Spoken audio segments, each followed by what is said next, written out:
Confíe en Dios cuando la vida no tenga sentido. En 1958, cuando el futuro de mi papá se veía tan prometedor en la denominación donde era miembro, nació mi hermana Lisa con una condición similar a una parálisis cerebral. Y los doctores les dijeron a mis padres que ella nunca sería normal, nunca caminaría y probablemente necesitaría cuidado 24 horas al día. Mis padres se sintieron completamente devastados. Fue una de las horas más oscuras en la historia de mi familia, y mis padres con facilidad se pudieron haber amargado.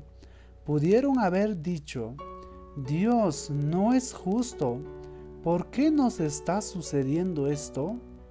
Nos encontramos haciendo todo para servirte fielmente, y tú permites que algo como esto suceda. Pero no, mi papá sabía que la adversidad podía ser un puente para algo mayor. Él sabía que Dios no permitiría una prueba sin tener un propósito para ella. En lugar de volverse negativo y huir de Dios, mi papá corrió hacia Él, escudriñando la Escritura como nunca antes, y descubrió al Dios de la Biblia de una nueva manera.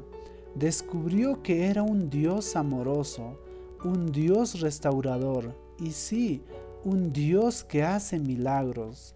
Mi papá regresó a su iglesia y predicó con un fuego y entusiasmos nuevo. Y aún mejor, él y mi mamá comenzaron a creer que Lisa sanaría. Mi papá estudió la Biblia y comenzó a predicar mensajes sobre la esperanza, la sanidad y la vida victoriosa. Con toda sinceridad, él pensó que la congregación estaría muy feliz con un mensaje sobre todas las cosas buenas que Dios deseaba hacer para su pueblo. Al fin y al cabo, ¿quién se atrevería a discutir eso? Sin embargo, algunas personas se molestaron y mi papá se vio forzado a dejar su puesto como pastor de esa iglesia. En esa hora tan oscura nació la iglesia Leawood, y vimos cómo Dios usó la adversidad para ampliar la visión de mi papá, impulsándolo a una época completamente nueva de su ministerio. Lo que el enemigo quiso para mal, Dios lo tomó y lo usó para bien. Y en medio de toda lucha, sanó el cuerpo de Lisa. Mi hermana está sana hasta hoy, pero no creo que nada de esto hubiera sucedido si mi papá no hubiera tratado correctamente con sus adversidades. En lugar de creer que Dios puede hacer algo bueno con su situación, muchas personas tienen una reacción negativa ante la adversidad y los problemas. No estoy diciendo que Dios mande los problemas, pero sí digo que Dios usará la adversidad que enfrenta para llevarle a un nivel más alto, si tan solo hace su parte y se mantiene firme y fuerte. 2 clases de fe. Yo he descubierto 2 clases de fe en mi vida. Una fe que libera y una fe que sostiene. La fe que libera es cuando Dios cambia su situación, y cuando eso sucede es magnífico, pero creo que se requiere de una mayor fe y un caminar más profundo con Dios para tener la fe que sostiene. Esa fe es la que, cuando las circunstancias no cambien de inmediato, dice: Dios, no me importa lo que venga en contra mía, no me importa cuánto tiempo se tarde, esto no me derrotará. No seré tumbado por esta prueba, porque yo sé que tú estás a mi lado, y mientras seas por mí, es lo único que importa. La fe que sostiene es la que le hace atravesar esas noches oscuras del alma cuando no sabe a dónde ir o a qué hacer. Y al parecer no puede soportar un día más, pero a causa de su fe en Dios lo hace. Cuando tiene esa clase de actitud, el adversario no logrará vencerle. Además, normalmente las adversidades no son la causa de nuestros problemas, sino más bien la manera en cómo respondemos a nuestras adversidades. Puede tener un pequeño problema y este le derrota. Sin embargo, he visto a personas lidiando con enormes problemas, muertes trágicas en la familia, enfermedades incurables, divorcio, bancarrota y toda clase de calamidad. Llenas de gozo y paz, están viviendo en una actitud de fe, están creyendo que las cosas cambiarán, tienen la determinación de vivir en victoria. Al enfrentar una adversidad, usted deberá recordarse que lo que esté atacándole muy bien podría ser lo que Dios usará para promoverle. Por ejemplo, cuando mi papá falleció en enero de 1999, Dios puso un deseo muy fuerte en mi corazón de ser el pastor de Leowood. Pero todos los críticos decían que nunca lograríamos sobrevivir como iglesia, y lo decían con algo de razón debido a que yo nunca había predicado antes, nunca. Había pasado 17 años detrás del escenario en Leowood, supervisando la producción de nuestro programa de televisión. Al paso de los años, papá quiso en muchas ocasiones impulsarme a hablar en público, pero nunca había tenido el deseo de hacerlo, ya que estaba cómodo y contento trabajando detrás de la escena. Una semana antes de la muerte de mi padre, él y mi mamá estaban en casa de Kevin y Lisa, cenando, y mi papá les dijo: voy a hablarle a Joel para pedirle que predique este domingo. Mi mamá se rió y dijo: John, solo estás perdiendo el tiempo. Joel no se levantará a hablar en frente de nadie. Mi papá no hizo caso de lo que decían y me habló a mi casa, y justo como había predicho mi mamá, yo le contesté: papá, no soy un predicador, ni sé cómo predicar, tú eres el predicador. Me reí y le dije: así como lo había hecho en muchas ocasiones anteriores, tú levántate a predicar y te prometo esto: haré que te veas muy bien. Nos reímos, colgué el teléfono y me senté a comer. Mientras comíamos, Victoria y yo, las palabras de mi padre seguían llenando mi mente, y sin ninguna otra provocación, comencé a sentir un deseo enorme de predicar. Realmente no lo entendía en ese momento, pero sabía que tenía que hacer algo. Recuerde que yo nunca había preparado un sermón, mucho menos me había parado ante miles de personas para hablar. Sin embargo, le hablé a mi papá en ese momento y le dije: papá, cambié de opinión, creo que sí lo haré. Creo que mi papá casi se desmaya allí mismo. Estudié durante toda la semana. El domingo siguiente compartí en Leowood por primera vez, y el mensaje fue bien recibido por la congregación. Claro que ninguno nos hubiéramos imaginado antes que ese sería el último domingo de vida para mi papá. Murió el viernes por la noche, 5 días más tarde. Tuvimos la reunión el domingo y, como era de esperar, la congregación estaba lamentando la pérdida de mi padre, su pastor y amigo. Sin embargo, había un ambiente de confianza en el edificio. El lunes por la mañana, 3 días después de la muerte de mi papá, me encontraba en mi casa contemplando todos los eventos transcurridos y pasando un poco de tiempo en oración. Más tarde en la semana estábamos planeando un servicio especial para honrar la memoria de mi padre. De repente sentí de nuevo el deseo abrumador de hablar una vez más y le hablé a mi mamá para preguntarle quién estaba programado para hablar el domingo. Ella dijo: «Ay, bueno, Joel, no sé. Simplemente tendremos que estar orando y creer que Dios mandará a la persona indicada». Bueno, es que estaba pensando que quizá me gustaría a mí hacerlo. Fue todo lo que necesitaba oír mi mamá. Mi madre tiene un hábito medio interesante, y es que cuando está hablando por teléfono y termina con su parte de la conversación, ella simplemente cuelga el teléfono.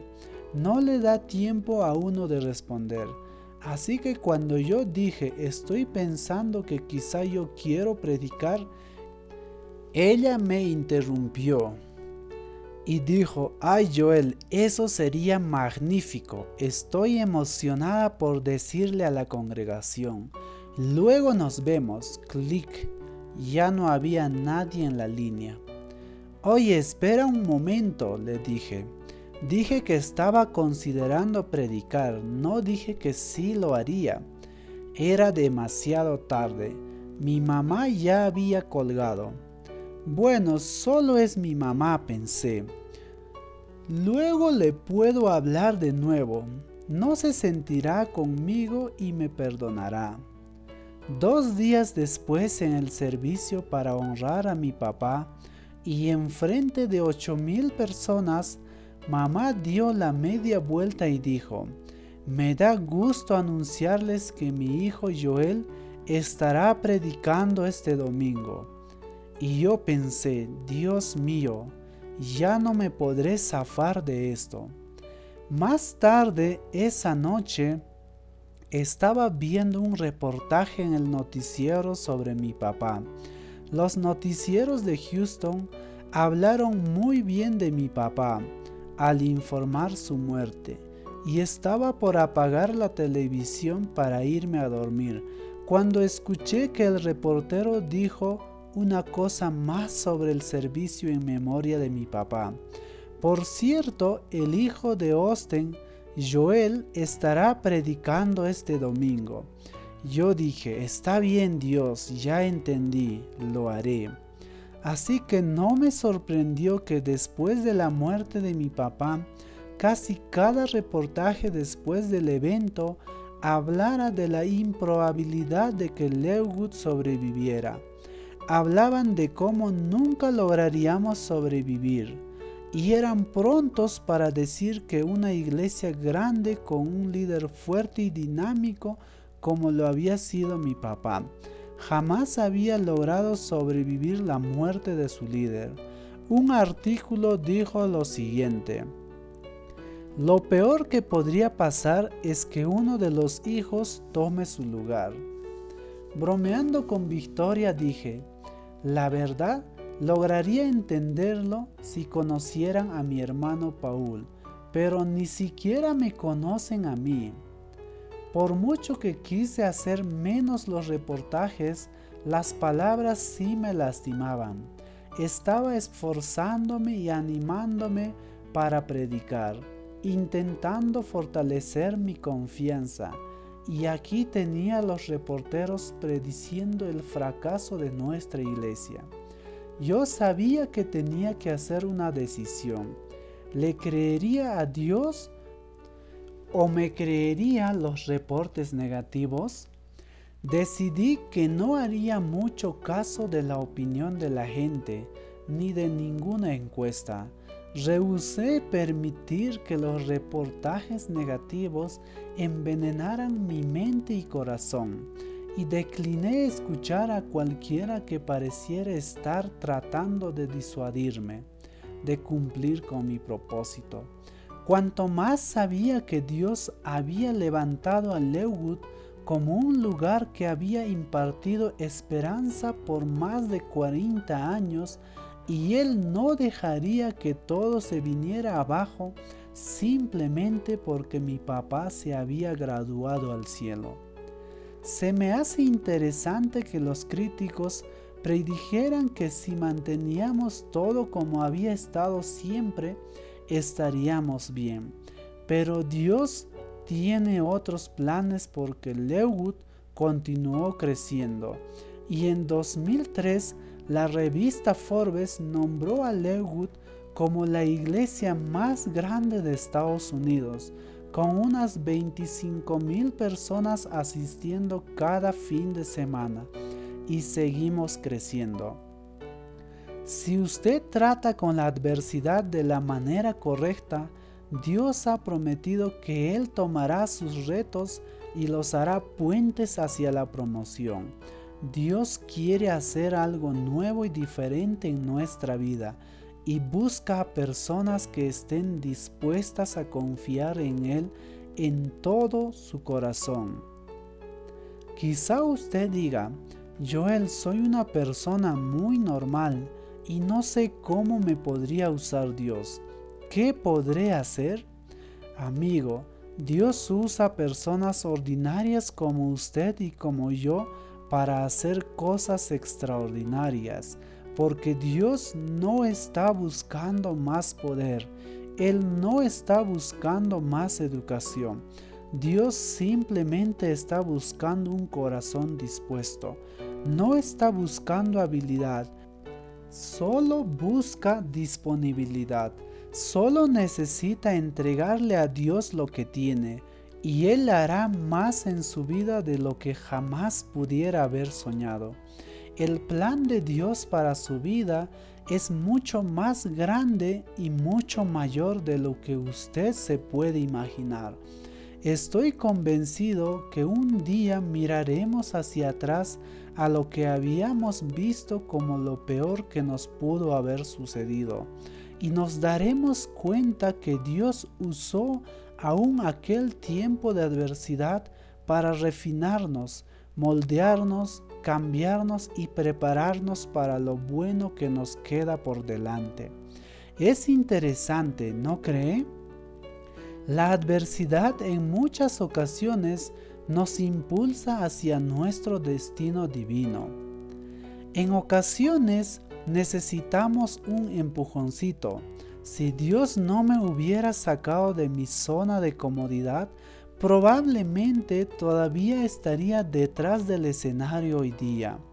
Dios quiere que constantemente estemos creciendo, y en ocasiones Él usa un poco de adversidad o tensión para impulsarnos hacia adelante. Él permitirá que la presión le empuje, le estire y le saque de su zona de comodidad, pues sabe precisamente cuánto puede soportar, y en su momento de angustia recuerde que Dios le está engrandeciendo. La lucha le está fortaleciendo. Él sabe de lo que es capaz y hará todo lo necesario para hacerlo cumplir con su destino divino. Se sorprenderá mucho de lo que logrará cuando Dios aplique un poco de presión y usted logre salir de su zona de seguridad y entre a la zona de fe. Esto ha sido parte del libro Su Mejor Vida Ahora de Joel Osteen. Te mando un abrazo y te invito a dejarme en comentarios. La adversidad en muchas ocasiones nos impulsa hacia nuestro destino divino. También te invito a compartir el vídeo en tus redes sociales y no olvides suscribirte a nuestro canal. Hasta pronto.